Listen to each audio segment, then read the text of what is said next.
Hi, I'm Tim. Welcome and thanks for logging on. If you love this watch, email me, Team Mosso at thewatchbox.com. It's in the description below.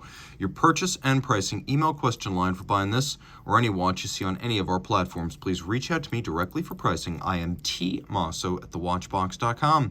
Today we are discussing the latest Omega Seamaster Aqua Terra in SEDNA red gold. This is the 41mm model, so 41 millimeters in diameter. The watch measures reasonable for modern Omega, 13.4 millimeters thick, and a fairly compact 47.6 millimeters from lug tip to lug tip with a 20 millimeter spacing between the lugs.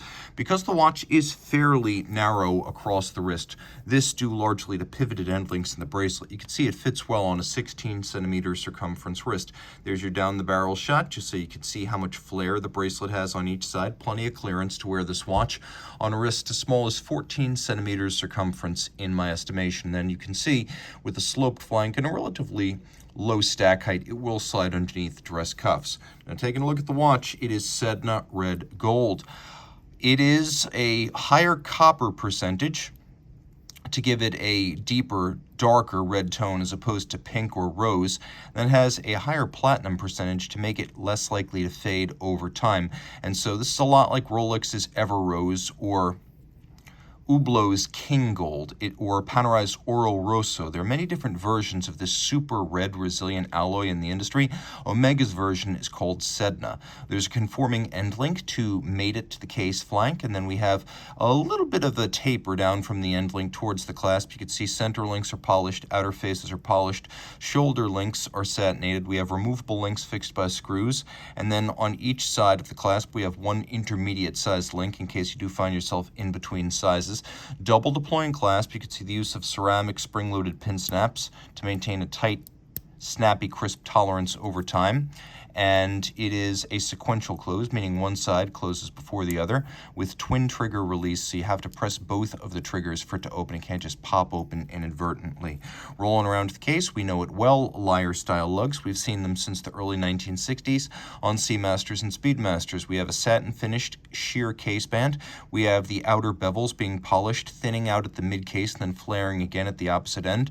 We have those inner bevels on the inner face of the lugs. They're satinated. The bezel is stepped inward from the case band. You can see a subtle little trick used here, stepping the bezel inward to make the watch look thinner. Then you can see that the bezel has a slight upward kick and then a conical profile right after that. There is a media blasted and polished crown with an Omega logo on it. Post 2017, these watches didn't have the same crown guard profile as the pre-2017 Aqua Terra, so you can see there's very little countersink here. Screw down crown, 150 meters water resistant thanks to the master chronometer measures, including anti-magnetic hairspring and silicon. The balance staff, and the escapement. This watch is anti-magnetic to over 15,000 Gauss, so highly water resistant at 150 and then basically immune to magnetism. The watch has a dial in a lush dark metallic blue, and it features the second generation teak deck concept detailing, which means we have these striations that run horizontally as opposed to vertically on the original teak deck, and it's supposed to evoke the deck of a yacht, because this is the surf and turf Seamaster. The Aqua Terra is the most versatile. You may wear it on your yacht, but also the ballroom of the yacht club. Now we've got applique indices, which you can see feature a combination of faceting and differential finish. So the faceting creates razor breaks between the different surfaces, and then you have polish and satination to provide a rich contrast. You can see the same has been lavished on the hands at center.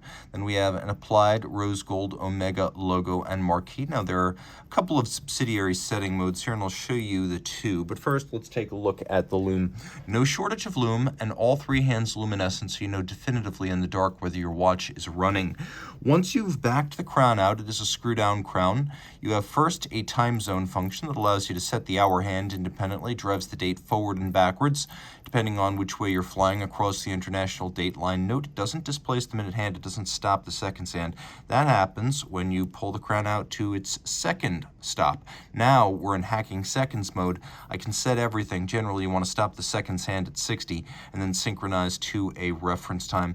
Attention to detail is strong. You can see that there's silver printing printing, silver metallic printing on the blue metallic dial base. Then you can see the exact same treatment lavished on the date disc. Taking a quick look at the reverse side, this is caliber 8901. The 01 being reserved for precious metal models.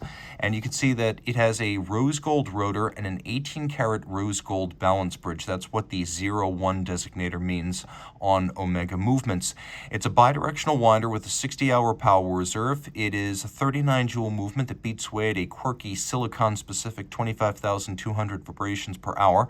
That is a silicon-specific rate used throughout Swatch Group brands.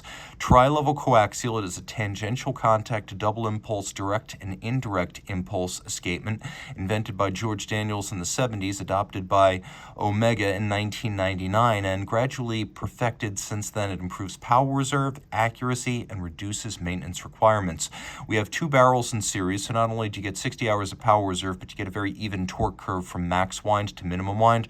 So unlike a single barrel movement, you don't have a big drop off in balance amplitude after 18, 24, 36 hours. Now we've also got a full balance bridge anchored on both sides and a free sprung balance to make it more shock tolerant. And as you can see, it features spiral or arabesque Côte de Genève across its brass and gold surfaces. You'll also note the use of both polished and blackened screws, distinctive of Omega watches. It is a master chronometer. It is the METAS standard, which means that it's met every COSC criterion, but it's gone beyond that. Tested as a fully cased-up watch in 6 positions, not 5. Winding efficiency, power reserve, shock resistance, anti-magnetic qualities, water resistance, and chronometry all have been trialed, which is what it means to be a master chronometer. You can see it right there on the dial. And unless you think this is just the fox guarding the henhouse, anyone can have a master chronometer. It's not just something Omega created, the way Rolex created the superlative chronometer designation. No, you can go out if you are a competing brand and certify your watch master chronometer. And recently, that's exactly what Tudor has been doing, but Omega was the first and remains the most prolific. Reach out to Team Mosso at thewatchbox.com for purchase and pricing details.